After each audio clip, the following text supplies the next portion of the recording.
안녕하세요. 평화를 이어가는 여정 피스튜브에 찾아가는 인터뷰 이원영입니다.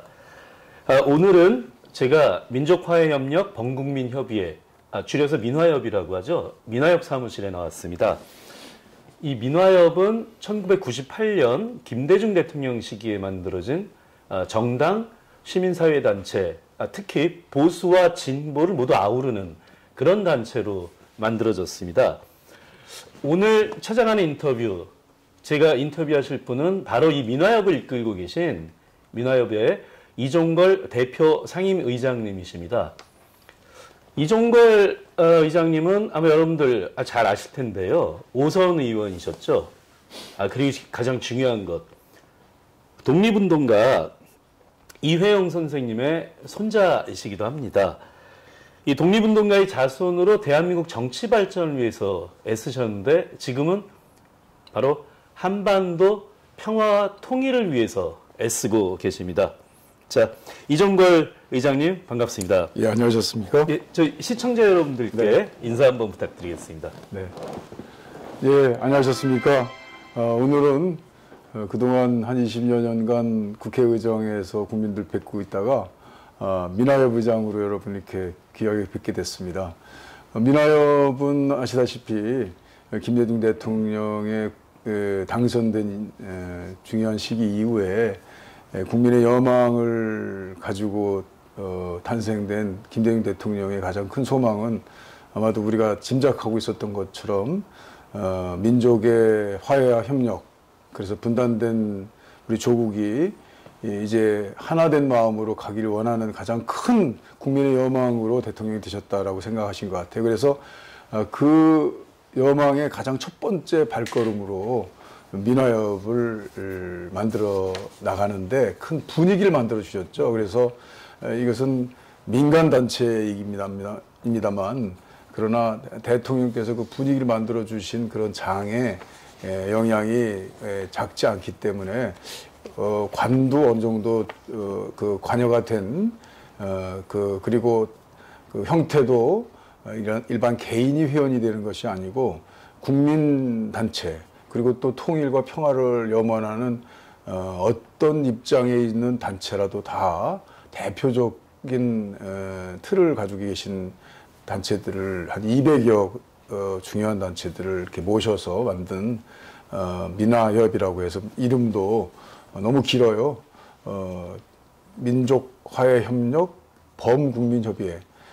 이 이름도 제가 서른 선배님한테 듣기로는 김대중 대통령께서 밤을 새서 장명을 하셨고, 그리고 그 약칭으로 있었던, 그래서 거의 비슷한 시기에 창립됐던 북한의 민화협하고 서로 조응하는 단체로서의 출발을 시작했다. 그래서 23년이 된 지금까지의 여러 가지 어려움과 또 밝은 적도 있었습니다. 그런 시기를 다 겪고 나온 중요한 평화통일단체, 이렇게 보면 되겠습니다. 예, 그 인사 말씀과 더불어서 민화협에 대한 단체 소개까지 해주셨는데요. 제가 찾아보니까 지금 최근에 민화협이 가장 중요하게 진행하고 있는 일이 시민사회단체들과 함께 한반도 종전평화 캠페인, 이 서명운동으로 진행하고 있는 것으로 알고 있는데요. 이 캠페인에 대해서도 그럼 소개 좀 부탁드리겠습니다. 예, 지금 1억 명을 목표로 종전선언의 서명을 받는 우리 대한민국 한반도인, 그리고 전 세계인에게 외치는 이제 하나의 함성이다라고 보면 되겠습니다.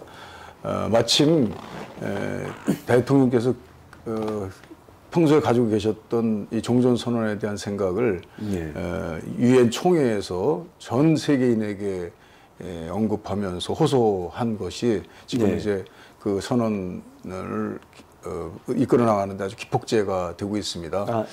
아시다시피 이제 종전선언을 놓고 아직까지 북한 대북 문제가 핵과 기타 남북 문제로 나눠져 있을 때 특히 핵 문제가 지금 가장 아주 핵심적인 사유가 돼 있는 시기에 종전선언이라는 것을 아주 굉장히 중요한 분수령이 되는 체제의 전환으로 보는 견해들이 대체적으로는 미국의 보수적인 대북 전문가들이나 정부 관료들인 것 같아요. 그래서 그분들의 생각을 우리 한반도 평화 협력을 위해서는 무엇이라도 해야 되겠다고 하고, 그리고 지금처럼 약간의 난관에 봉착해 있을 때는 좀 사이다 같은 전 국민적, 그리고 북한에 대해서도 서로 조응이 될 수 있는 어떤 거라도 해야 되겠다라고 하는 그런 마음의 조급함, 그리고 또 간절함이 있는 이 시기에는 어떤 때는 좀 이 대북 문제를 세계 평화와 또 여태까지 해왔던 역사의 그 무게에 비추어서 풀어나가고자 하는 이제 미국의 외교 정책하고는 좀 거리를 많이 두게 되죠. 그래서 그 거리를 어떻게든지 좀 좁혀가면서 그것을 무리 없이 추진해 나가는 것. 그래서 23년의 역사를 가지고 미국과도 그리고 전 세계인과도 끊임없이 대화해온 민화협이 좀 앞장서서 이 문제를 풀어나가서 성공적으로 해 나가야 되겠다라는 그런 중요한 과제적 성격의 선언입니다.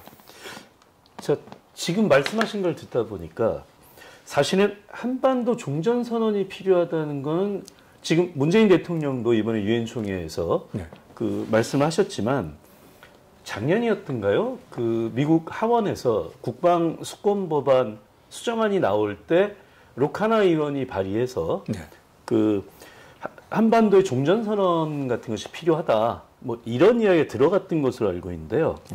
특히 이번에 그 바이든 후보가 이제 대통령이 당선이 되면서 그렇다면 이제 미국과의 관계에 있어서도 한반도 종전 평화 캠페인을 벌이는데 어떨까요? 좀 더 전에 비해서 좀 더 나은 환경이 됐다 이렇게 볼 수 있을까요? 지난번 싱가포르 회의를 우리가 굉장히 중요한 그 움직임으로 봤고 또 성과도 있었다고 봤거든요.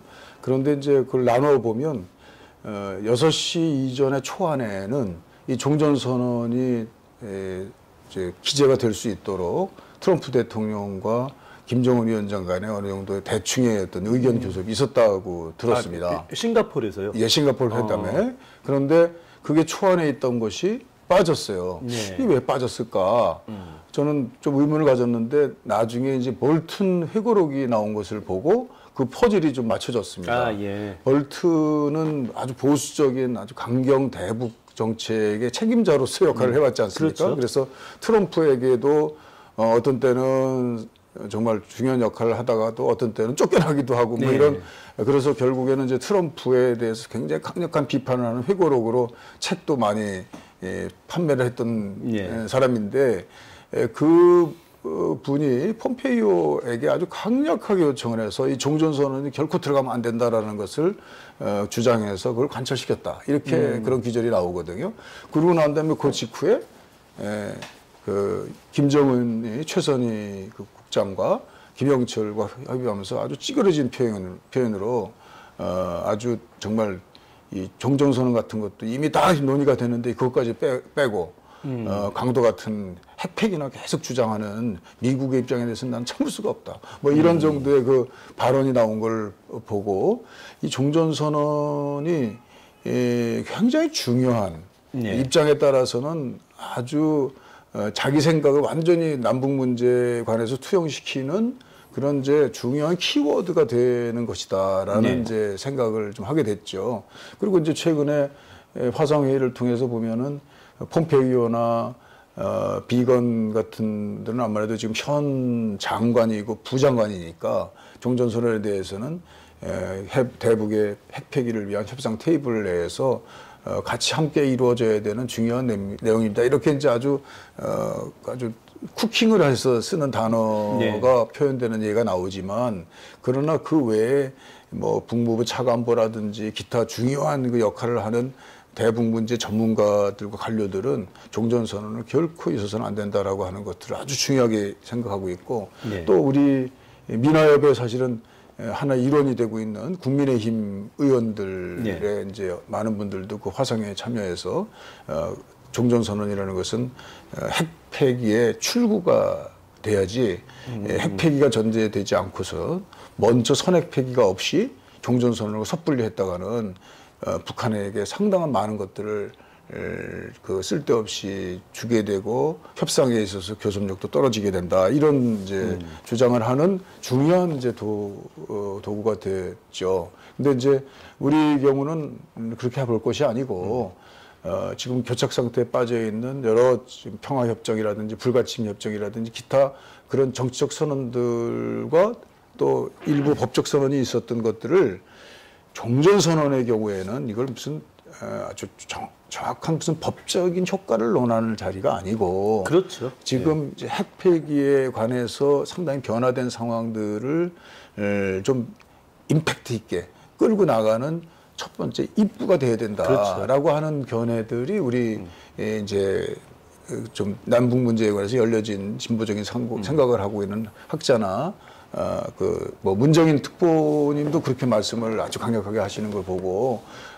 대체적으로 지금 이제 미국과의 입장에서는 상당한 이제 그 의견을 좁히기 위한 노력이 많이 이제 필요하겠구나라는 생각을 하면서 저희 이제 민화협도 대북에 관해서 북한이 지금까지 종전선언에 들인 공이라든지 이런 것도 어마어마하게 큰 것이었거든. 그 싱가포르 초안에 대해서 김정은 위원장이 이렇게 반응한 것을 보아서도 알 수가 있는 거 아니겠습니까? 그런데 지금 그 뒤에 바로 종전선언을 미국이 그렇게까지 아주 중요한 걸로 한다면 우리는 그런 뭐 법적인 효력도 없는 그런 문제를 가지고 우리가 거기에 대해서 목매달 필요 없다. 우리는 그러면 다른 문제로 체제 안전 보장에 관해서는 미국과 북한과의 수교를 하면 된다라고 하는 것으로 이렇게 입장 전환을 하는 것을 보고 있거든요. 그래서 어찌 보면 북한 입장에서 볼 때는 종전선언이라고 하는 카드가 그 선언이 그렇게 좀 중요성이 좀 떨어졌다고도 볼 수 있는 것이지만 그러나 우리로서는 대통령께서 유엔 총회에서 말씀하신 것처럼 이것은 서로 논의가 된 하나의 결론적인 것이 아니고 쌍방향이 되어서는 좋지만 우선 대한민국이 전 세계에 대해서 종전선언이라고 하는 것들을 일방적으로 강력하게 선포함으로써 그것의 동의를 구하는 첫 번째 절차로서 하겠다라고 하는 뜻이 담겨져 있는 대통령의 생각도 저희들은 깊이 우리가 유념하고 함께 해야 되지 않겠습니까? 그래서 이번에 1억 명 선언의 경우에는 우리 교착 상태에 빠져 있는 그리고 또 지금까지 미국이 핵 문제에 관해서는 제재를 중심으로 해서 이것을 완전히 박멸시켜 보겠다라고 하는 그런 좀 우선 제재 일변도의 생각을 좀 더 중간 단계에서 이렇게 잘라서 커트해서 할 수 있는 이제 새로운 생각으로 종전선언을 우리 한번 지켜보자. 이제 이런 강력한 생각들을 하는데요. 이것이 이제 아마도 이번 이제 11월 대선에서 지금 현재 바이든 대통령 후보가 좀 당선될 기류가 커지고 있는 상황에서 바이든 정부에게 구성될 수 있는 정부에게 이제 대북 문제를 새롭게 이제 추스르는 과정에 우리 대한민국 국민들의 염원과 생각과 그리고 대통령이 말씀하신 종전선언에 대한 생각들을 일치시켜서 그것이 강력한 우리의 어떤 북핵 문제의 시작으로서 강력한 출발을 해나가는 것이 이렇게 간절하다라고 하는 것을 보여주는 도구로도 필요하지 않겠나 이런 생각을 하죠. 네.